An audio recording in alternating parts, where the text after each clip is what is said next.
Hello everyone, I'm Xiao He. Today we are going to taste a must-have dish for summer barbecue, gluten skewer.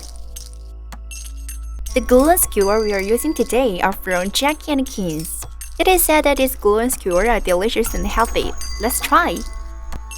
Place the thawed gluten skewer on the grill and cook for 1 minute. Then brush them with oil and continue grilling for about 5 minutes until the surface turns golden. Remember to flip them during the process. Finally, sprinkle some barbecue seasoning on the top and grill for an additional leaning before serving. Ding ding ding! Gluten skewers are ready! They look really good and appetizing. Let's taste one.